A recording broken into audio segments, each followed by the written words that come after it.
Olá, entrando ao vivo hoje, dia 14 de julho de 2021, 7h30 da noite. Pontualmente, a Lu acabou de entrar, maravilha, Lu, já vou te chamar. A gente já vai aqui aquecendo os motores, os corações. Tudo bom, Santos? Lu! Eri, que medo que eu tenho disso. Eu tava com a câmera assim, ó, de gravar vídeo que é assim. Aí eu falei, não, é assim. Tranquilo, Deus, eu tô te vendo perfeitamente, te ouvindo super, você também. Ai, mas eu tenho medo disso até hoje, um ano depois. Morre Fica, medo, coisa. fica tranquila, vai correr o tempo que a gente não vai nem perceber. Não, mas agora que já tá aqui, que eu tô aqui, que deu certo, eu não tenho medo mais. Maravilha, você tá bem, Lu? Tô bem, apesar de tudo, tô bem. Sim, que bom, que bom. Maravilha, Lu. Então, a gente começa pontualmente aqui Olha, a hoje. Constância tá aqui, eu falo pra ela não vir, pra ela não assistir, mas ela vem. Seja bem-vinda, Constância, seja bem-vinda. Ô, Lu, enquanto todo mundo vai chegando aqui, eu vou dar uma abertura institucional e aí eu já começo mega super te agradecendo pela generosidade, pelo afeto e pela presença aqui no palco virtual do Diálogos Entre Nós. Eu estou mega feliz em lhe recebê-lo. Imagina, imagina, imagina. Maravilha. Então vamos lá, gravando, lá vamos nós então hoje. Vamos lá, socorro. Dia 14 de julho de 2021, no 41º Palco Virtual Live Diálogos Entre Nós, recebo Luana Tolentino para o tema desta live, que é Outra Educação é Possível, Feminismo, Antirracismo e Inclusão em Sala de Aula. Eu tomo emprestado o título do livro de Luana Tolentino, aqui do lado. Finalizei a leitura muito recentemente e é sobre isso que nós vamos falar. É sobre isso que nós vamos falar, uma questão de afeto para acessos, de uma inclusão em sala de aula que passe pelo feminismo, pelo antirracismo e por anti qualquer preconceito. A autora aqui, doutoranda, mestre em educação, escritora Luana Tolentino. Novamente, eu mega lhe agradeço, Lu, por estar aqui. E eu vou rapidamente, Lu, me apresentar aqui. Eu sou Guilherme Gobato. Boa noite a todas e todos. Eu sou um homem branco, cisgênero, gay, porque representatividade importa e muito. Eu uso um cabelo curto e uma barba também curta, pretos, um óculos de grau, uma camiseta preta. Aí eu passo a palavra, Lu, para que você se audiodescreva, caso tenha alguma pessoa cega ou com baixa visão nos acompanhando, e a gente começa o nosso papo. Por gentileza, Lu. Tá ótimo. Então, sou Luana Tolentino, uma mulher negra de cabelos curtos, estou usando um lenço colorido assim, mas com alguns tons de vermelho, para combinar com meu batom e com a minha blusa. E tô com um sorrisão aqui de felicidade de estar nesse momento com o Guilherme e com um monte de gente que eu já vi aqui dando boa noite na live. Obrigada para todo mundo. Maravilha, Lu. Hoje, o 41º Palco Virtual. Ano passado foram 23 encontros lives, com 22 pessoas convidadas. Esse ano já chegamos a este aqui, ao 18º encontro. E eu trago sempre temas tais como a pluralidade, que de fato a vida é, né? Temas que passam por racismo, racismo religioso, racismo estrutural. Falamos de carreiras negras, falamos de carreiras de mulheres, de pessoas com deficiência, de carreiras e de inclusão de afetos junto a pessoas LGBTs. Falamos de aspectos diversos, como de fato, mesmo disse, a vida é. Todas as gravações aqui estão no IGTV, @Gui_Gobato, e também no YouTube Diálogos Entre Nós. Eu aqui, Lu, Eu gosto de pontuar as minhas perspectivas de fala com muita responsabilidade e humildade como mediador, ciente do papel de responsabilidade a partir dos marcadores sociais que me atravessam, como homem no país altamente machista, como um homem autodeclarado branco num país altamente racista e como um homem branco cis num país altamente transfóbico e por aí vai, né? Então, com muita responsabilidade eu lhe recebo aqui para dar esses tons de mediação. E aí, Lu, eu convido todos e todas online aqui, tem uma caixinha de interrogação aqui embaixo, vocês podem, estimulamos vocês a mandarem perguntas para a nossa convidada hoje, e também a partir da timeline, caso eu não me perca, eu também endereço para a Lu. Lu, eu quero que você inicialmente se apresente, fale um pouco da sua trajetória acadêmica, profissional, e das pautas que lhe movem por uma outra educação, por uma educação que passe por inclusão em sala de aula. O palco, o coração, o afeto, são todos seus. Tá bom, então vamos começar do começo. Eu sou filha do seu Nicolau e da dona Nelita, né? Sou professora e eu gosto de falar sempre que eu sempre quis ser professora, eu nunca quis ser outra coisa na vida. Eu gosto de falar isso, eu acho importante falar isso, porque nós também vivemos em um país que desqualifica tanto os professores, né? Que enxerga os professores da educação básica como algo menor, e a gente está num momento muito difícil de tentativas sistemáticas de silenciamento dos professores, né? Então, eu gosto de falar disso, né? Que ser professora para mim é motivo de realização, né? Não sou professora por acaso, sou professora porque eu escolhi e acho que a profissão me escolheu também. E aí sou formada em História, e por mais de uma década eu me dediquei a dar aulas, né, dessa disciplina em escolas públicas periféricas, e desde 2019 eu tenho me dedicado à formação inicial e continuada de professores, que é uma coisa que tem me feito muito feliz, assim, que é algo que me faz sentir realizada também, né? Poder dividir, partilhar com os meus colegas professores e futuros professores o que eu já aprendi até aqui. E sou escritora também, né? Feminista negra. Então acho que é isso que eu sou. Maravilha, Lu. Por favor, Guilherme, e sou torcedora do glorioso Clube Atlético Mineiro. Esse é um ponto fundamental da minha biografia.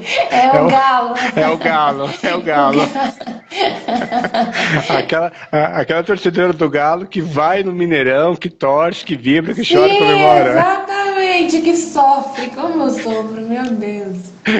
O seu olho chega a brilhar quando você fala do Galo. Eu já te vi falando do Galo em algumas outras oportunidades, lives gravadas que eu acompanhei, o olhinho brilha mesmo. Maravilha. Sim. Maravilha, não por acaso. Lu, eu quero resgatar um fato da sua trajetória, já encaminhando para o primeiro brinde de suas reflexões. Você, em 2016, recebeu a mais alta honraria do governo de Minas Gerais, a medalha da Inconfidência, né? E foi ao lado homenageada também junto com outras personalidades, tais como Pepe Mujica, ex-presidente do Uruguai, e, salvo engano, acho que o próprio Ailton Krenar, liderança indígena brasileira. E aí, Lu, na sua declaração, você disse, abre aspas, né? É uma vitória muito grande, é um reconhecimento da mulher negra na minha pessoa, então eu falo que essa medalha não é só minha, é dessa geração que, com mais oportunidades, tem conquistado o acesso a direitos e a políticas públicas ao largo desses últimos 12 anos. Eu queria então que você gentilmente revisitasse essa sua declaração quando do prêmio da medalha da Inconfidência 2016 e falasse então o significado a partir dessa sua colocação, por gentileza. Então, em razão do racismo, né, o Brasil é um país que não tem a tradição de homenagear mulheres negras, né? Isso eu acho que é muito recente. Então, tem alguns meses que Carolina Maria de Jesus recebeu o título de doutora honoris causa, né? 40 anos depois da sua passagem, da sua morte. Então, e esse prêmio, né, essa honraria, a Medalha da Inconfidência, ao longo de mais de um século, ela nunca teve a tradição de homenagear pessoas como eu, que vêm de lugares como eu vim, né?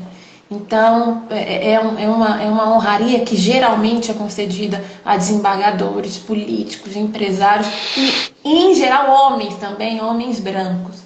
Então, quando eu recebi lá em 2016, e claro, e óbvio, né? Foi uma surpresa quando eu recebi a ligação do gabinete do governador, e aí eu ficava assim com a secretária: você pode falar de novo? Porque eu não estou entendendo o que você está falando.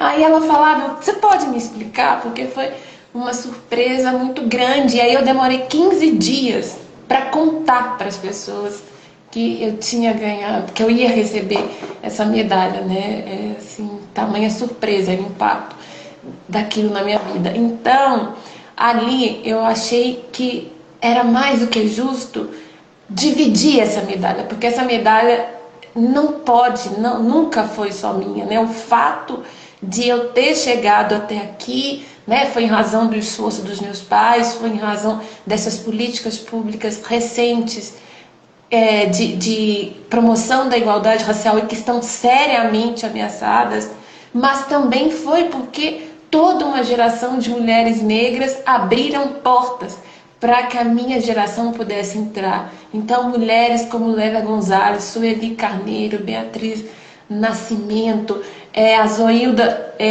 Loreto da Trindade e tantas outras, e mulheres anônimas também, né, como como que ela chama? Alzira Rufino diz, né, que escreveram a história sem recibo e sem carimbo, né? Mulheres que a gente não conhece assim, mas que também foram fundamentais. Então, naquele momento ali, a gente já estava num momento difícil, e eu falei também que o fato de eu receber aquela medalha também era um esforço de construção de um outro Brasil, né? De que a gente pode viver em um país diferente. Então eu acho fundamental, assim, todo passo que eu dou, toda lembrança que vem em relação ao meu nome, sempre olhar para trás, ó, fico emocionada, sempre olhar para trás e pensar nessas mulheres que abriram portas, que estão na luta há tanto tempo, para que pessoas como eu, para que a minha geração pudessem reescrever suas histórias. E é poético, é fantástico o que você diz, Lu, porque assim, eu acompanhei alguns talks seus, algumas lives suas gravadas, disponíveis no YouTube e tal, e você traz muito dessa questão da ancestralidade, né, de passos que vêm de muito longe, e isso eu aprendi ouvindo de mulheres negras, isso eu aprendi entendendo a valorização da ancestralidade na trajetória de mulheres negras em especial, né, isso eu aprendi com Benilda Brito, nossa amiga em comum, por cujas palavras de coração a gente se encontrou, né, naquela live que você e Benilda realizaram pela Bienal Mineira do Livro. Então quando eu cheguei a essa sua declaração de que tinha todo um conjunto de outras narrativas, outras vivências também ao lado da sua, é que eu realmente reaprendo e reafirmo essa questão ancestral, essa questão de passos que vêm de muito longe, que eu aprendo realmente com mulheres negras nessa minha jornada antirracista, nessa minha jornada por diversidade e por inclusão. E aí, Lu, resgatando até a sua própria formação como historiadora, com carreira pedagógica e muito atuante nessa questão da educação, né? E hoje você é mestre, também doutoranda na área da educação, se aprimorando ainda mais, né? Eu queria que você nos falasse como é que você considera o papel estratégico que a formação escolar assume no combate a preconceitos que são duplamente estruturais e estruturantes no nosso país, e que eu acredito que passa, né, como eu mesmo li, que passa muito pela linha narrativa do seu livro Outra Educação é Possível. Por gentileza, Lu. Então, eu gosto muito daquela fala do Paulo Freire, de quando ele diz que se a educação sozinha não muda tudo, sem ela nada muda, né? Então, assim, é uma convicção, é uma crença que eu tenho, assim, né? E que tantas outras pessoas têm, de que a educação é um ator fundamental, principal, né, no combate ao racismo, no combate às desigualdades, inclusive, né? A educação é o meio mais seguro de ascensão social. Então, como professora, né, e principalmente trabalhando em espaços de alta vulnerabilidade social, que é onde eu me fiz professora, e aí lembrando Paulo Freire de novo, eu sempre pensei naquele espaço ali, na sala de aula, naquele momento que eu estava ali, que eu precisava fazer algo para tentar mudar, para tentar transformar, para provocar reflexões, né, entre os estudantes de que eles também precisavam ser agentes dessa transformação, né, que eles também precisavam ser porta-vozes da luta contra o racismo, contra o machismo, contra a homofobia. Depois eu quero até falar uma coisa em relação à homofobia, assim, né, de uma fala de uma aluna que me deixou super feliz. Então, para mim, assim, na minha trajetória profissional, sempre essa questão da escola ser um espaço de transformação social, de conscientização, de luta, um espaço político também, para fazer frente a todas essas tragédias, né, que nos cercam, que rodeiam esse país. E é interessante, né, Lu, porque a gente tem aquele ditado, né, que educação vem do berço, né, e é do berço também que deve vir é muito de uma educação, inclusive, de uma educação antirracista. Eu queria que você comentasse um pouco esse jargão e o nosso papel frente à inclusão. Sim, você falou dessa coisa de educação vem do berço. Uma vez eu ouvi uma fala de um colega, e eu acho que, infelizmente, tem sido uma fala muito recorrente, que é uma coisa assim: eu não sou educador, eu sou professor, porque educação vem de casa. Então, quanto eu acho esse tipo de fala completamente equivocada, né?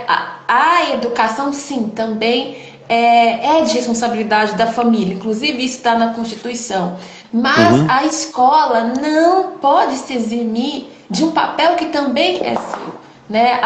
Uma das funções da escola, da educação, da escola é educar e formar cidadãos. Então, nós, enquanto educadores, a gente não pode abrir mão disso, assim.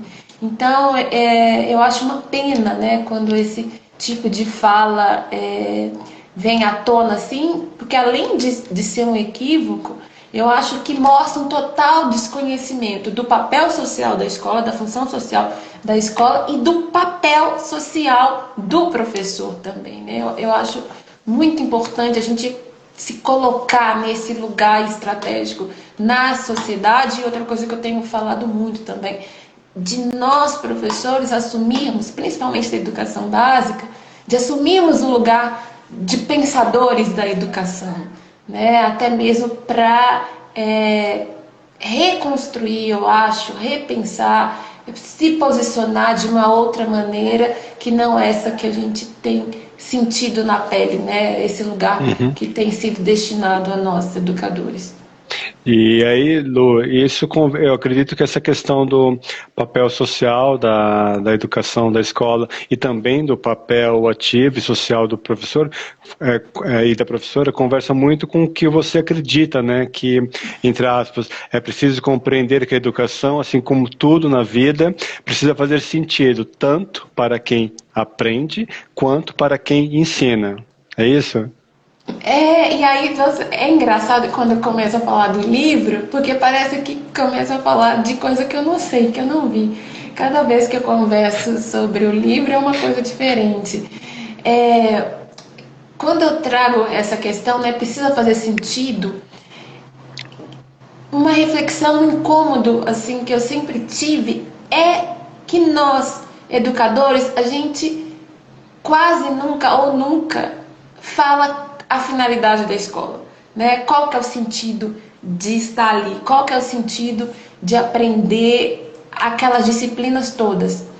E aí o máximo que é dito é para ser alguém na vida, é para conseguir um emprego, é porque vai cair no Enem, não sei o quê. E não pode ser só isso, não é só isso. Né? Esse exercício de aprender e de ensinar, eu acredito muito que tem que ser uma coisa que nos toca, né? Toca no nosso íntimo, no nosso âmago, que faça analogias, que dialogue com o mundo que nos rodeia, com as nossas experiências de vida, com os saberes que nós acumulamos, assim. Então, para mim, fazer sentido precisa ser algo, né, que eu sinta prazer, que eu me sinta realizada naquilo que eu estou fazendo e que aquela moçada, os meninos, as meninas, os jovens, os adultos, vejam sentido e estar ali também. Né? Eu acho que tem que ser um espaço de contentamento, de encantamento, de alegria. Sim, e você fala ao longo você usa essa palavra encantamento ao longo do livro, né? E de fato, eu como um dos seus leitores e super feliz de lhe receber aqui, a escritora do livro da noite e tal, eu fiquei encantado, porque realmente eu falo de uma questão autoral, né? Quando a minha primeira paixão platônica foi a minha professora da primeira série, que ela está viva hoje, com quase 90 anos, Dona Antonieta, né? E eu lembro o quão mágico foi entrar no universo das palavras, das letras, dos vocábulos, e eu tinha ela assim como a minha referência eterna de professora, e eu chorei copiosamente quando eu descobri que ela não ia dar aula no ano seguinte para mim. Então aí eu percebo assim, o quanto hoje ainda, passados acho que quase 35 anos dessa alfabetização, o quanto a figura dela me marcou, né? E eu imagino, lendo as histórias no seu livro, o quanto também você impactou e impacta ainda a memória e a realidade de tantos alunos e alunas que passaram pelo seu ciclo pedagógico. Eu acho isso fantástico, fenomenal, Lu, fenomenal. Você está falando isso de marcar, de impactar. Recentemente eu recebi 2 mensagens que me arrancaram assim. Claro, eu fiquei muito emocionada, mas eu dei uma gargalhada. Que uma aluna falou assim, escreveu, né? É uma coisa assim, não foi com essas palavras, mas foi isso que ela disse. Que eu sou feminista graças à senhora. E aí a outra falou assim, como é que fala?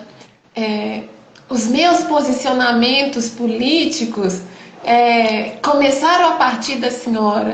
E aí, nesse momento que a gente está vivendo, né, de filmar professor, de escola sem partido, não sei o quê, eu falei assim, gente, olha a arapuca que essas meninas estão me colocando, né, fazendo jus a essa história, assim, né, inconcebível de professor doutrinador, né? Então eu fiquei pensando isso, assim, mas ao longo da minha caminhada eu tive a sorte mesmo de receber esses retornos, assim, de ter deixado uma marca, de algum aprendizado, de alguma lembrança, assim.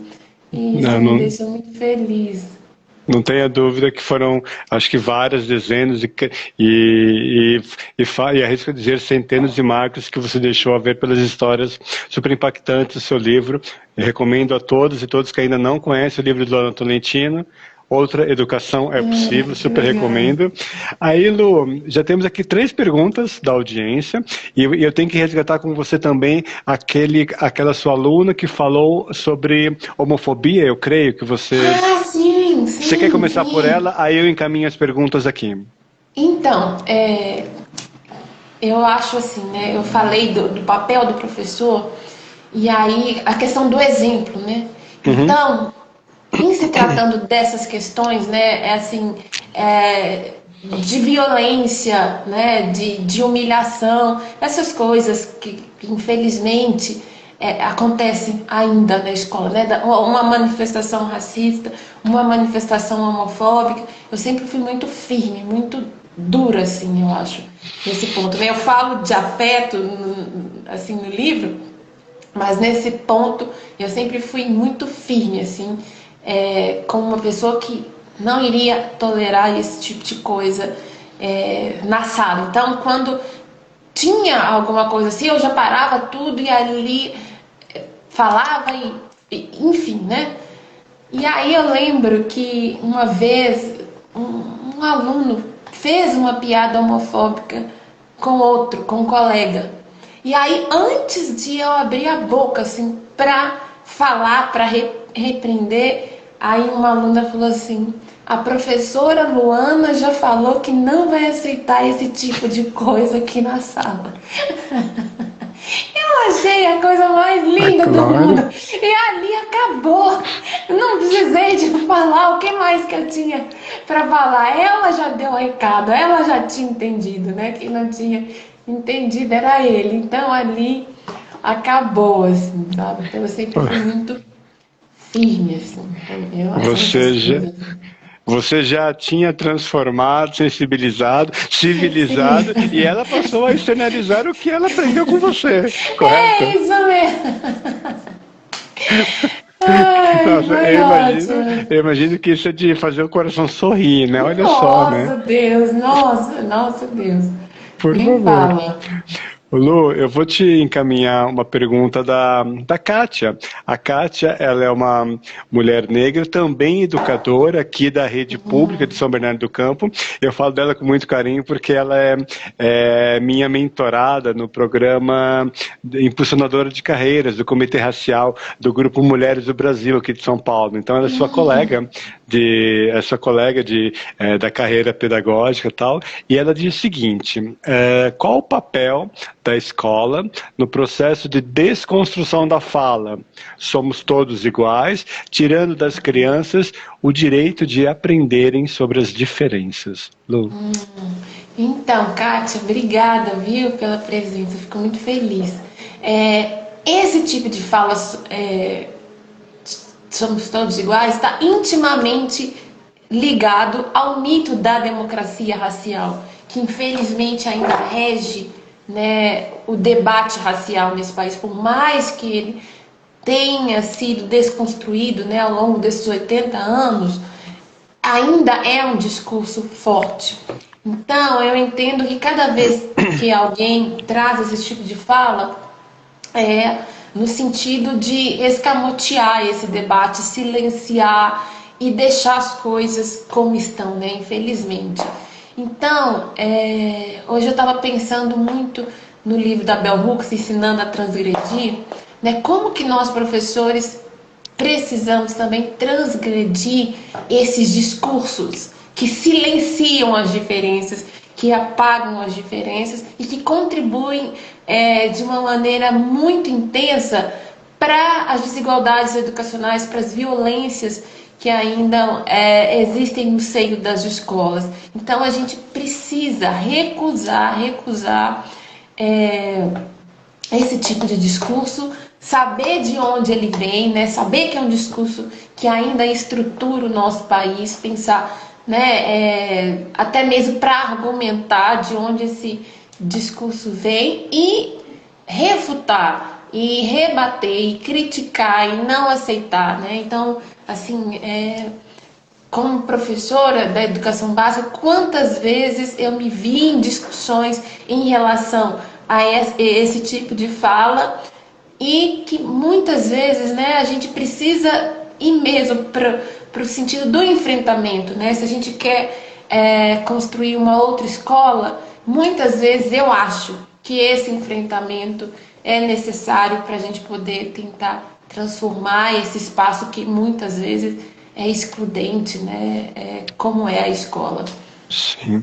E esta fala, né, somos todos iguais, né, ela chega até a desumanizar, desqualifica que as nossas diferenças, nós falamos a partir de lugares diferentes da sociedade, numa sociedade altamente desigual, unicamente você ser homem ou mulher, independente da questão racial, já nos coloca em situações diferentes. Aí interseccionamos com a questão de raça, num país racista, com a questão de homotransfobia, num país altamente homotransfóbico igualmente, se tem ou não deficiência. Então nós não somos todos iguais, nós somos seres humanos, isso nos iguala. Essas diferenças nos tornam muito, muito similares uns aos outros. E guardadas as diferenças, nós falamos, então, a partir de vários lugares sociais, o que nos habilita a um maior ou menor acesso a espaços de poder e de decisão, né? Então, a escola, sim, tem um papel fundamental em dialogar com essas realidades, né, Lu? Sim, e aí, como que está mais do que provado que esse discurso cai por terra quando a gente se depara com o fato de que determinados grupos são tratados na mais profunda diferença, né? No acesso a direitos, no acesso à escola, no acesso à moradia, no acesso à justiça. Então, isso por si só já mostra, né, que essa suposta igualdade, ela não é conferida a determinados grupos, né? Dentre eles os negros, os homossexuais, os indígenas. Então é preciso fazer emergir essas identidades que durante tanto tempo foram apagadas, silenciadas, e contribuir para a construção de identidades positivas, né? Eu acho que esse é um desafio, assim, trabalhar para que os nossos estudantes tenham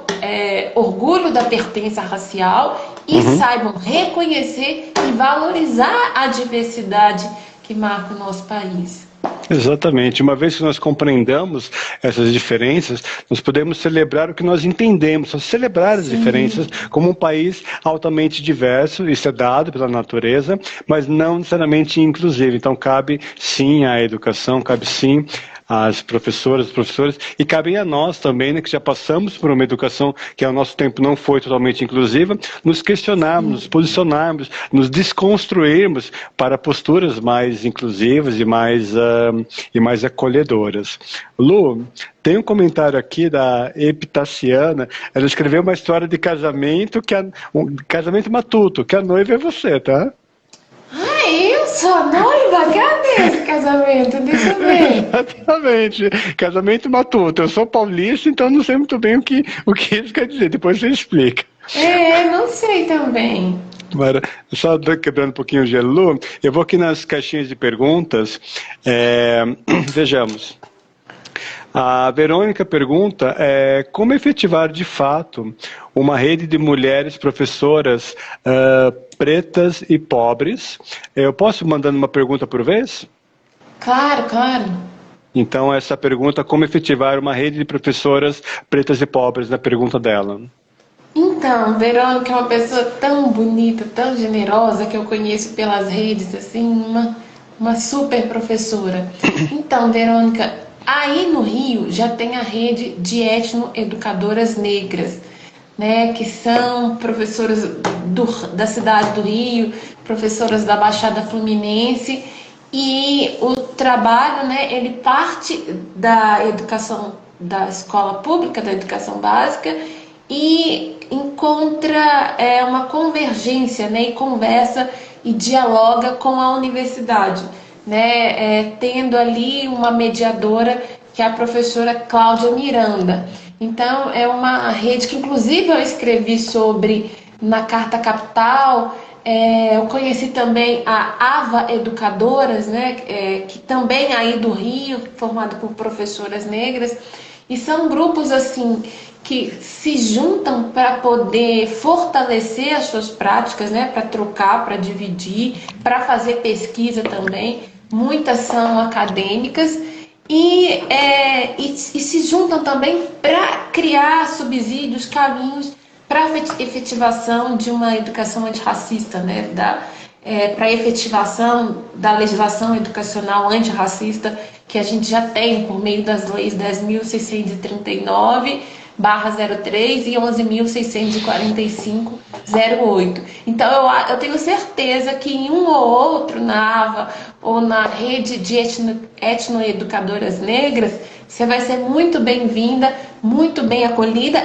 E outra coisa que eu tenho testemunhado com muita felicidade são os grupos de estudo dentro das escolas. Então, tem uns 15 dias que eu falei com uma escola de Duque de Caxias, fui convidada pela professora Daniela e Andréia, assim, fazem um trabalho bárbaro e têm se dedicado a estudar, a discutir principalmente a questão racial, né, e pensar também como promover uma educação antirracista inclusiva nas escolas.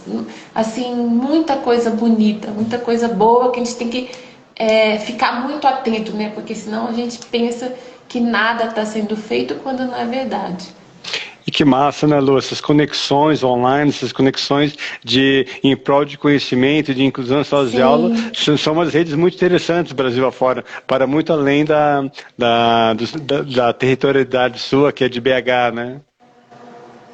Sim, sim. E aí ter acesso, conhecer, chegar perto. Agora com a coisa da pandemia, né? Tem ido muito pela tela, mas assim, cada coisa linda que eu faço questão de falar sempre que eu posso, até mesmo para a gente saber que muita coisa está sendo feita. Que massa, que bom, muito bom saber. Vou encaminhar aqui mais duas perguntas, deixa eu só acessar a tela aqui. Vamos ver se eu... Ok. Ok. A Kailane Justino, ela pergunta, você acha que a maneira que um professor trata os comportamentos cruéis dentro de sala muda algo? E ela comenta, acha necessária a atenção dos professores a esses comportamentos, comentários preconceituosos, etc.? Kailane foi minha aluna, que linda ela aqui, minha aluna 16, 17, 18. Nossa, Que ela é massa. uma garota incrível, assim, super antenada, assim, para essas questões todas. Estou muito feliz de te ver aqui, Kailane, tão inteligente, assim. Nossa, que presente você está aqui, querida.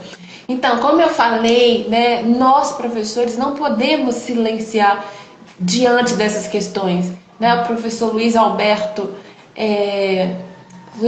Oliveira, aqui da FAI, UFMG, inclusive ele escreveu um trabalho falando disso, né? Como que o silêncio, né, tem sido um instrumento poderoso de manutenção do racismo. E já o professor Kabengele Munanga, ele fala que muitos professores assumem o lugar do avestruz, né? Enfia a cabeça debaixo da terra e não é comigo, nem quero saber o que está acontecendo. E aí esse comportamento do silêncio, da indiferença, né, um ditado que a gente usa muito aqui em Minas, quem cala consente. E como que esse exercício de calar, de silenciar, de se omitir, ele deságua em números assim terríveis, em verdadeiras tragédias, sobretudo em relação, né, que a área, eu falo do racismo porque é a área que eu estudo mais, em relação ao racismo, né, como que esse silêncio, essa falta de ação, ela cria abismo, ela expulsa os estudantes da escola. Então, pensando aqui agora na questão da homossexualidade, né, como que entre os homossexuais, entre mulheres e homens trans, a permanência na escola é baixa, né? Eu já li isso, que entre os trans, as trans, né? Muitos não concluem ensino fundamental. E isso também se dá em razão do silêncio, não só, mas também em razão desse silêncio, né? Então, a gente não pode de maneira nenhuma aceitar permanecer nesse lugar do silêncio, viu, Kailane? A gente precisa enfrentar, fazer frente a tudo isso. Que ótimo. É uma questão de realmente nós elevarmos nossas vozes contra esse silêncio, esse silenciamento da diversidade em salas de aula, né? Dando para você essa estatística, Lu, 90% das mulheres trans, travestis no Brasil, elas vivem à margem da prostituição e não por uma opção deliberada, mas por uma falta de condições de outros trabalhos que não a própria marginalidade da prostituição, porque elas são expulsas muito cedo de casas, são expulsas muito cedo de sistemas institucionais como saúde pública, como escolas, né, públicas fundamentais, como é uma expulsão compulsória que as torna, então, de fato, vidas e narrativas que vivem à margem da sociedade, né? E que para isso todo um trabalho de inclusão, todo um trabalho de educação, de sensibilização é muito importante também nas salas de aula. E, Sim. e aí, Lu, tem uma pergunta bem nesta linha de temática LGBT que veio do Cadu, psicólogo colorido, que sempre nos acompanha aqui. Com essa onda de retrocessos, como você, Lu, vê a importância da educação sexual nas escolas públicas? Sim,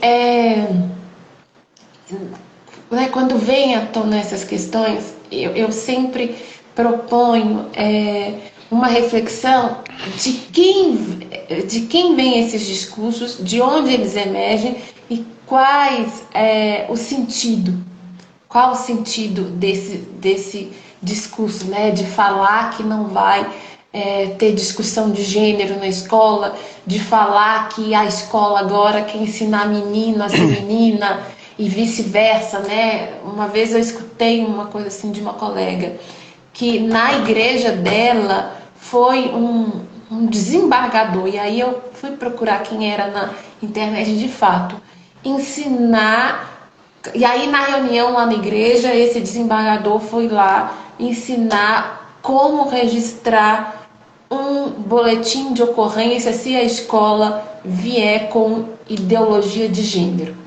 Então, nesse pé que tá assim, né? Então, eu acho que a gente precisa estar muito atento de onde parte esse discurso. E uma coisa que eu percebo é que ele vem justamente em um momento de afirmação desses grupos, né? Em um momento de reconhecimento desses grupos, inclusive por meio de políticas públicas, de avanço no processo civil, enfim.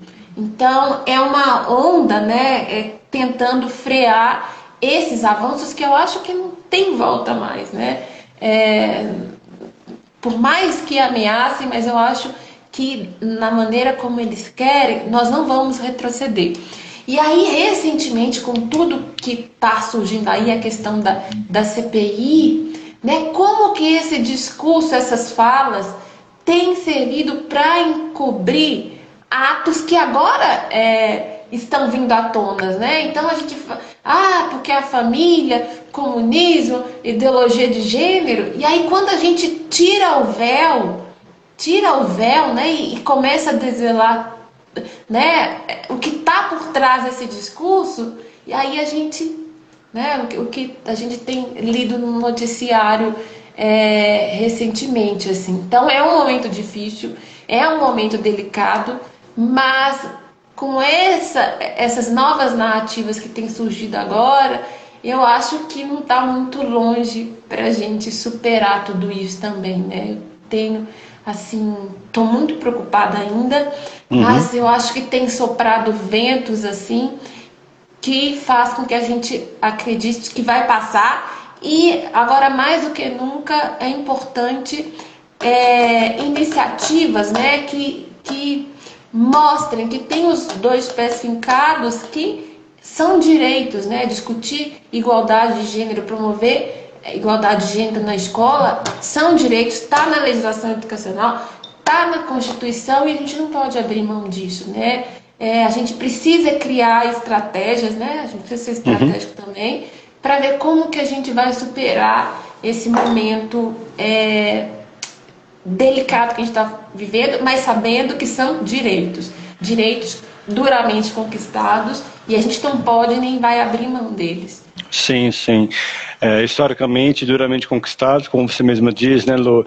E ainda que a gente esteja assistindo e percebendo um desmonte de conquistas, de direitos, um enfraquecimento de uma consciência cívica, né, de uma consciência que poderia caminhar para mais inclusão, para mais respeito e acolhimento, ainda que isso esteja acontecendo, a gente sabe que vai lidar com anos ainda para recobrar o desmonte desses desfeitos, desses desgovernos, mas que sim, que a gente não se cala, que sim, que a gente insiste Sim. e que sim, que a gente resiste, né? Porque do contrário, não dá para a gente descer pro play e achar que tá tudo bem, né? Sim, e até mesmo porque uma coisa que eu tenho falado muito, assim, né? É claro que a gente gostaria que as coisas fossem mais fáceis, mas a gente não pode perder de vista que nós somos um país construído, erguido na base da violência, do machismo, do racismo, né, da escravidão, e é uma sociedade que infelizmente não quer abrir mão desse passado, resiste muito. Há setores ainda muito resistentes à mudança, né, à queda de uma vez por todas desses pilares que moldam o nosso país. Mas a gente tem que ir em frente, né? Por mais que seja difícil, que tudo pareça tão nebuloso, a gente precisa ir em frente e ver, assim, eu falo muito, ficar atento às evoluções diárias, cotidianas, porque são elas que nos fortalecem, assim, e nos ajudam a seguir em frente. Exatamente. Resistir é preciso e juntos e juntas a gente se fortalece e faz com que tantas Luanas, tantas educadoras públicas, a gente possa de fato sentir uma esperança e um alento, né, para que também trabalhos como de profissionais, nos quais eu me insiro, né, junto a empresas, você, enquanto representante desta área pedagógica, junto a escolas, a gente consiga ir reconstruindo maneiras mais inclusivas e acolhedoras e dignas, né, para que a gente possa de fato celebrar as nossas diferenças. Lu, tem uma passagem daquela live que eu lhe conheci quando você estava com o Benilda na Bienal Mineira do Livro, e aí você resgatou muitíssimo a importância que os seus pais, o seu Nicolau e a dona Lenita tiveram em me oferecer a seus irmãos igualmente um lar cheio de livros e que reflete também a percepção deles, apesar dos desafios em suas jornadas escolares, que eles acreditavam, como você mesmo citou instantes atrás, que a educação é o meio mais seguro de ascensão social. Eu queria então que você resgatasse essa fase da sua vida, o que os seus pais forneceram, para que hoje você estivesse aí nesses espaços de poder de decisão, sendo quem é uma mestra, doutoranda, educadora e escritora. Por favor, Lu. Então, eu vou contar uma passagem aí dessa coisa dos livros, né, desse esforço dos meus pais, que eu acho que eu não contei ainda publicamente, assim. Você bem sabe, né, 20, 30 anos atrás, era muito comum aquela coisa de vender livro de porta em porta, né?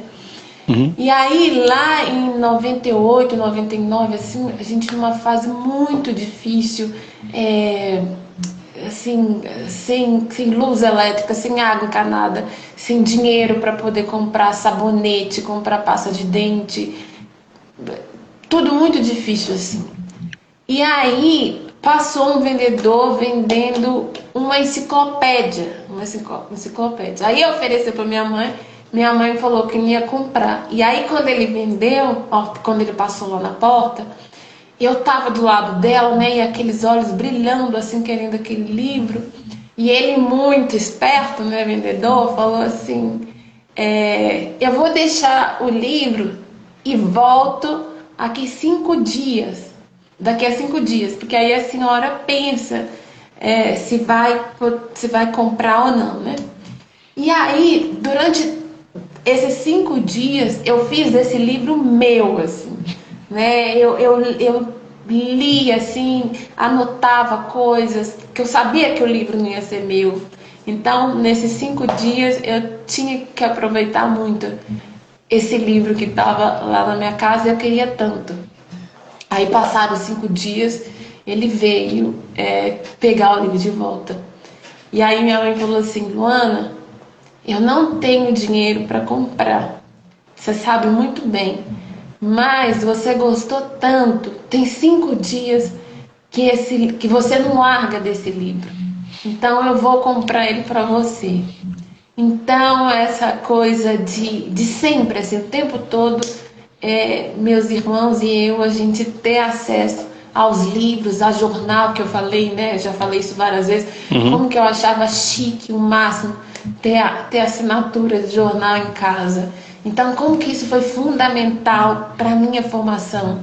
E uma coisa que sempre foi uma briga dentro da escola, assim, da minha parte, né? Aquele discurso, porque os pais não estão nem aí para os filhos, que os pais não ajudam, né? Como que nós, professores, precisamos saber que cada família vê a escola de uma maneira, a educação de uma maneira. Então, se meus pais, eles tinham essa percepção do valor da escola, né, e tinha esse cuidado todo, a mãe que não tem esse olhar, não tem essa visão, mas que sai de casa às 5 horas da manhã, deixa o almoço pronto e só chega às 9 da noite, e aí por isso não pode ensinar o dever de casa, ela está cuidando do filho da mesma maneira, porque ela está saindo e ficando ausente esse tempo todo, porque é a maneira que ela tem de sustentar aquela casa. É o que ela pode dar de melhor para aquele filho, né? Então, como que a gente precisa, enquanto professores, pensar as coisas de uma maneira mais ampliada, né? Ver quem são os nossos estudantes com uma lente de aumento muito maior do que aquilo que parece ser. E essa história realmente eu ainda não conhecia. Eu quis trazer a figura representativa dos seus pais em prover, ainda que a duras penas, mas prover o acesso a livros, a educação, prover meios que pudessem alçar você e seus irmãos a voos maiores do que eles foram oportunamente expostos na vida. Eu acho muito rica essa história, Lu, como a educação emancipa, como a educação transforma, como a educação viabiliza, sim? Sim, e aí quando você fala da educação, né, e não era uma coisa só dos livros, então eu tenho uma lembrança assim, do meu pai de botar a gente para assistir horário político, e como que eu ficava assim, me achando... me sentindo quando eu via meus colegas falando assim, mas lá na minha casa, quando começa o horário político, a gente desliga a televisão. E o meu pai não, botava a gente para assistir. Então, como que eu me sentia assim? Estou pensando agora na Carolina, Sim. Maria de Jesus, né? Que para ela a leitura distinguia ela das outras pessoas positivamente. E para mim ter esse pai, né? Assim que lia muito. Que lia jornal, que não sei o que assistia Roda Viva, eu lembro a gente assistindo Roda Viva, como que isso, principalmente naqueles momentos mais difíceis, aquilo me empoderava, assim, né? Era uma ferramenta que eu tinha para enfrentar tudo isso também, as dificuldades todas. Que incrível, que lindo, Lu. Realmente são períodos muito por vezes difíceis da nossa trajetória, mas que marcam e que positivamente trazem esta relevância e importância, né, de exemplos, de acessos para que a gente possa de fato nos prover, alimentar a alma de educação, de conhecimento, né? E Lu, eu vou trazer ao palco aqui Sueli Carneiro, que é uma querida, amada aqui, o livro dela. Eu sempre faço essa cena e sempre encaminho para a mesma pergunta. Sueli, ela esteve tive a grande honra de contar com Sueli na estreia presencial do Diálogos Entre Nós, 2 anos atrás. Ela que, para quem ainda não conhece Sueli Carneiro, está em tempo ainda, celebrar a vida em vida, sim, ela está conosco. Ela que é filósofa, escritora, uma das expoentes do movimento feminista negro no Brasil, a qual eu devo, pessoal e profissionalmente falando, muito da minha desconstrução em prol de um aliado à equidade, para a igualdade racial. E ali naquele encontro, Lô, a Sueli disse que é muito importante nós ganharmos corações, né, para além da batalha por espaços na agenda antidiscriminação.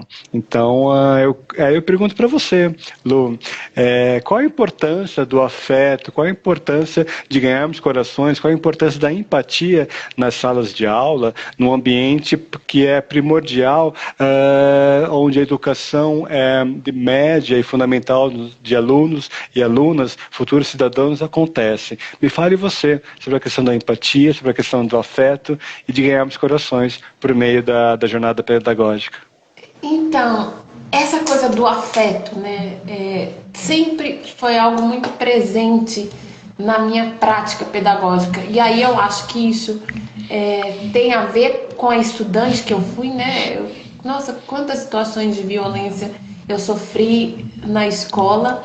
Tem a ver com o meu olhar sobre a vida, sobre o mundo, assim. Então eu tenho lembranças de criança ainda muito preocupada com essas questões sociais. Então, por exemplo, 6, 7 anos indo para o interior visitar os meus avós, e aí na estrada vendo aquelas casas, uma casa aqui, e aí depois só 2 quilômetros, 3 quilômetros outra, e pensar, nossa, mas como que eles fazem para ir ao supermercado, sabe? Preocupada, incomodada com aquilo, assim, de não ver nada ao redor.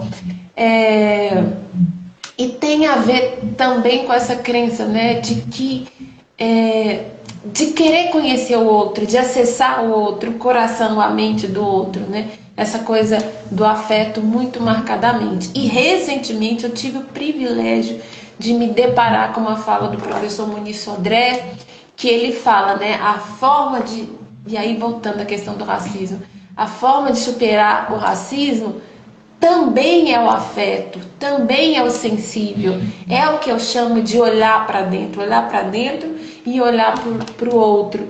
Então, quando eu li isso, eu falei, Luana, o caminho é esse mesmo, né? Então, eu acho que essa questão, muitas vezes a gente na sala de aula não percebe, né, que nós estamos lidando com indivíduos, com pessoas com as mais variadas trajetórias, os mais variados pontos de partida, né?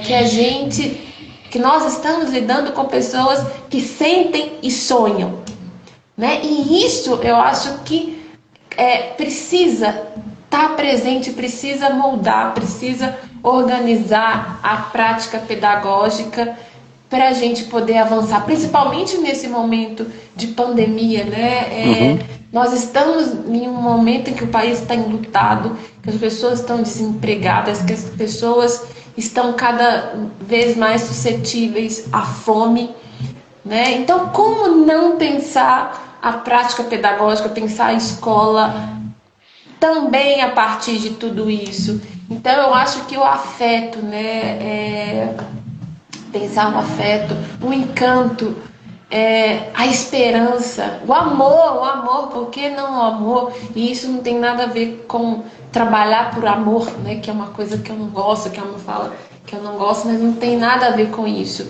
Mas como ferramenta pedagógica, né? Como parte estruturante da escola, o afeto sensível, o olhar para dentro, a escuta, né? Então, só rapidinho aqui. Por favor, né, por anos e anos eu fiz uma atividade chamada O que eu gostaria que a minha professora soubesse. No início do ano, cada aluno falava, né, me contava um segredo. Então ali eu me aproximava, eu criava uma relação de confiança, eu mediava o ensino a partir daquelas respostas. E uma que me marcou muito foi quando a aluna escreveu assim: eu gostaria que a minha professora soubesse que eu não faço as atividades, não é porque eu não quero, é porque eu não sei. Então, como que a partir de uma fala dessa eu preciso mudar, eu preciso reorganizar tudo de novo, né? Então, como que essa questão da escuta é fundamental e muitas vezes na sala de aula não há espaço para isso. E é impressionante, né, Lu, como o afeto possibilita o acesso, como o afeto humaniza o que é de fato humano, né? Então, muito da sua fala, muito do que eu li e percebi no seu livro, que é o meu livro de cabeceira junto com o de Sueli e junto com o de Benilda. E junto com o de Benilda. Que mentira. Nossa, tá Não, muito não. chique. Você tá muito. É assim, é para poucos, não, eu tô brincando, mas assim, realmente são livros intelectuais negros que eu deixo aqui na minha bancada de trabalho, pego uma citação, pego uma inspiração, e aí de fato a gente percebe, né? Essa questão do afeto para humanizar, né, do afeto para possibilitar acessos, para possibilitar inclusão, né? Lu, a gente está nos encaminhando, infelizmente, para o final do nosso encontro. Tem um recadinho aqui, a Kailane falou que já mandou mensagem para o seu inbox, para o seu direct, passa lá depois e olha, tá? Ela já deixou um Ah, tá recadinho me aqui. cobrando, tá bom, Kailane, ela é assim mesmo. Tranquilo. E eu peço desculpa a todos e todas aqui, eu tô com outro celular hoje, e aí perdi várias falas, comentários, então se porventura algumas perguntas não foram encaminhadas, me desculpem porque não estava rodando, eu tinha medo de encerrar a sala sem intenção, mas enfim, desculpas colocadas. Se quiserem depois colocar, mandar para o meu inbox, eu encaminho para a Lu também. Lu,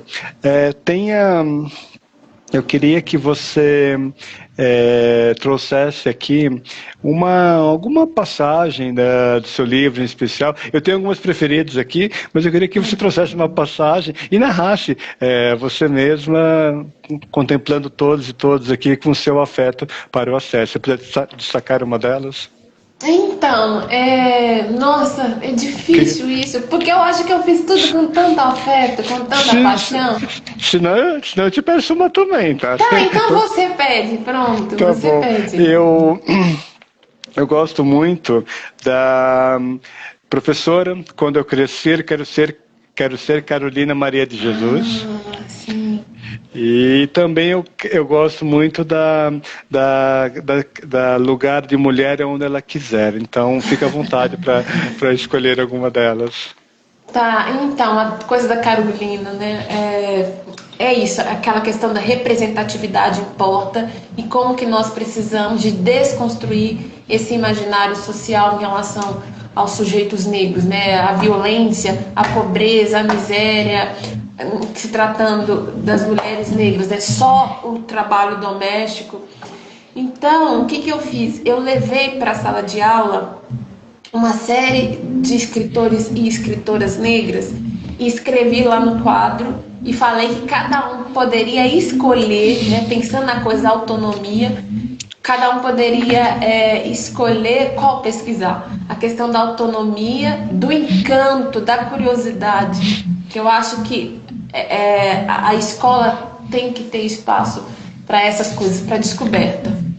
E aí, então lá tinha Conceição Evaristo, Machado de Assis, Carolina Maria de Jesus, Luiz Gama, Lima Barreto, enfim, um monte de gente. E uma das alunas escolheu Carolina Maria de Jesus.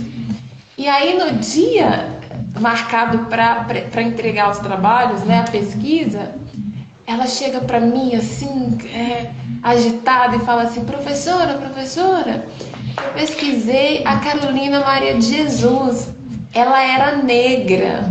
Aí eu falei: é mesmo? Que legal, né? Como se eu não soubesse.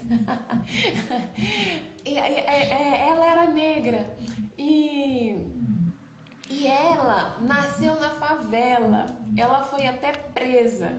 Depois ela virou escritora, contou a história da Carolina toda.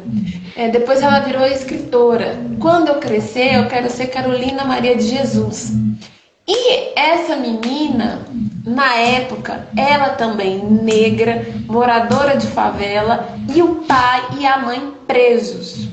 Então, o que foi para ela se deparar com a história da Carolina nesse contexto todo, né? Então ela viu na Carolina um espelho e Carolina mostrou, né, que apesar de tudo, dessas dificuldades todas, ela poderia ir além. E outro é a questão do feminismo, né? Quando eu levei para a sala de aula Chimamanda Ngozi Adichie, pensando também em desconstruir esse imaginário em torno da África, né? Que é só pobreza, miséria, doença, não sei o que. É também isso, mas não é só isso. E aí a gente tem que saber por que tem essas coisas em África. E aí a Chimamanda é aquela mulher maravilhosa, né? Como é linda a Chimamanda. E que ela traz em algum dos livros, né? São temas muito caros. Um deles, a igualdade de gênero e a questão do feminismo. E aí deixei o livro passando na sala, assim. E aí como que foi assim, uma descoberta para aqueles meninos e meninas ter acesso à questão do feminismo, da Chimamanda. E aí agora que eu estou lembrando, eu misturei. Lugar de mulher onde ela quiser, né? Que um aluno aí discutindo também sobre a questão da igualdade de gênero. Eu estava trabalhando com Revolução Francesa, não, Revolução Industrial. E aí eu quis trazer a questão do trabalho da mulher. E aí um aluno falou: mas que lugar da mulher é no fogão, fazendo a janta para quando o homem chegar. E aí a aluna já falou: que isso? Como assim? Lugar de mulher onde ela quiser. Então aquilo foi o auge também, né? Como que eles sabem tanta coisa, conhecem tanta coisa, e a partir desses conhecimentos todos, a gente fica ali no lugar de mediadora. E aí, um que você não falou que eu amo de paixão, é a questão da meditação em sala de aula. Lu, o tempo todo seu microfone, pode trazer, é lindo isso. Uma colega minha falou assim: Luana, você é louca. Só tem que ter muita loucura colocar menino de 6º ano para poder meditar. E foi isso. E aí, de novo, a questão do afeto, né? Eu numa sala, assim, muito difícil. O caos, assim, uma turma que ninguém queria dar aula. E aí, como que a escola precisa pensar na responsabilidade que ela tem ao formar essas turmas, né? Que eu falo que são verdadeiros depósitos de crianças, de alunos, né? Como que isso é sério? A escola chama de sala de inclusão e eu chamo de sala de exclusão, né? Porque empurra todo mundo que a escola não quer para aquelas salas. E eu não aguentava mais brigar, xingar, deixar de castigo, ameaçar, chamar pai, chamar mãe. Aquilo estava me deixando muito frustrada.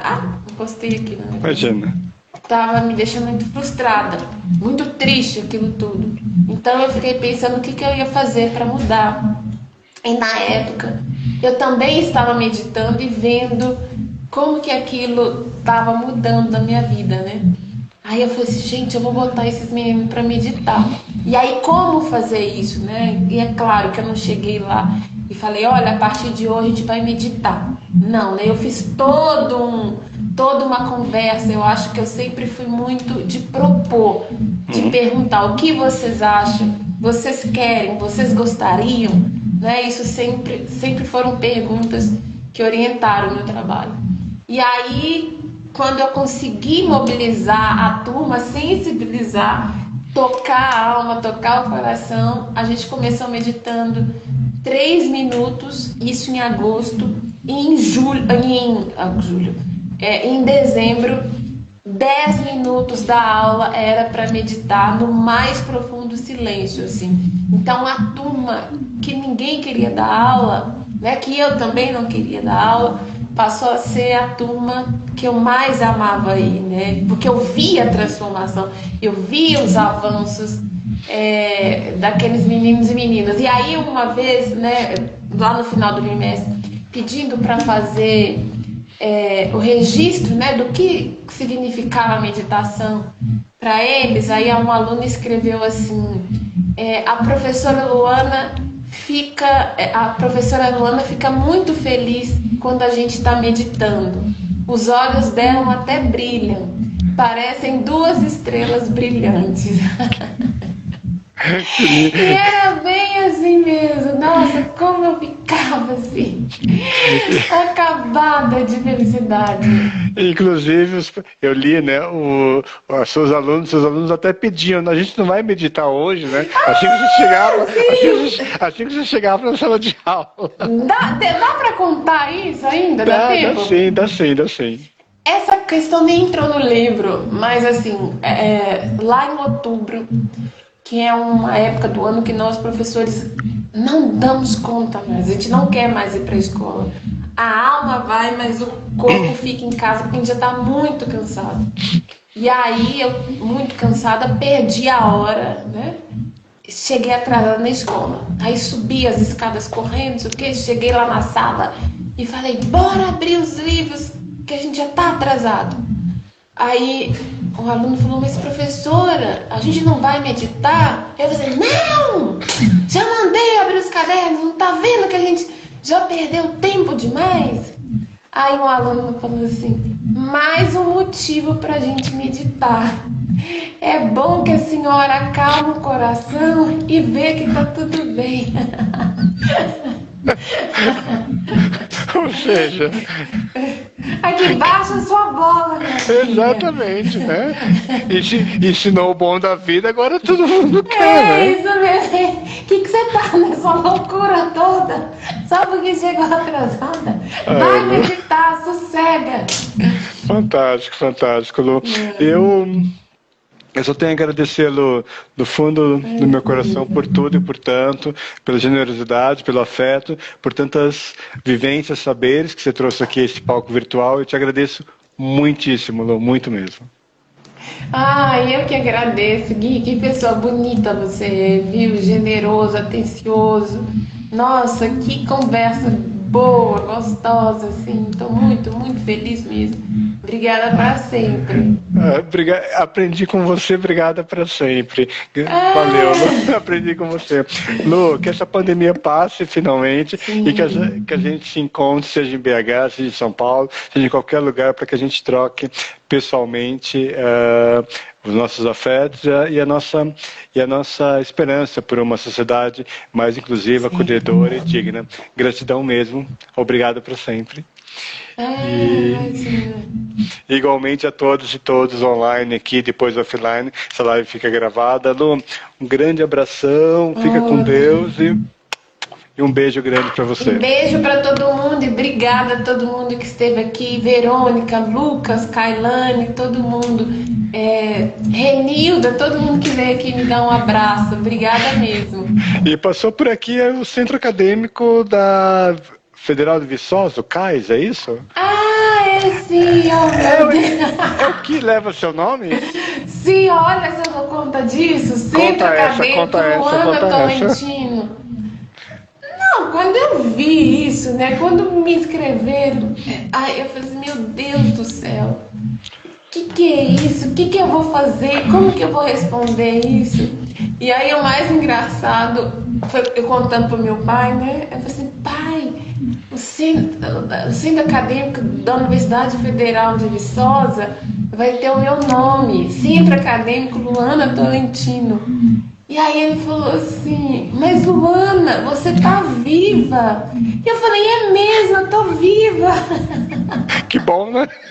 Eu juro que eu falei isso, é mesmo, eu tô viva. Né? Porque a gente não tem essa tradição de homenagear pessoas vivas, né? Tem isso Sim. também. Negras, vivas e ainda mais negras.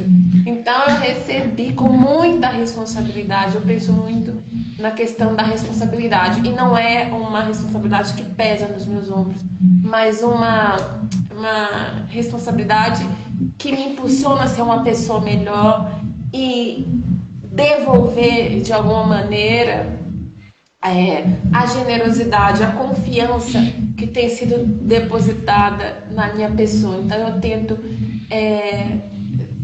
devolver, sendo uma pessoa melhor, né, um compromisso de ser uma pessoa melhor e devolver isso para a sociedade por meio do ativismo, da educação, dos espaços pelos quais eu tenho a oportunidade de circular, mas fiquei muito feliz.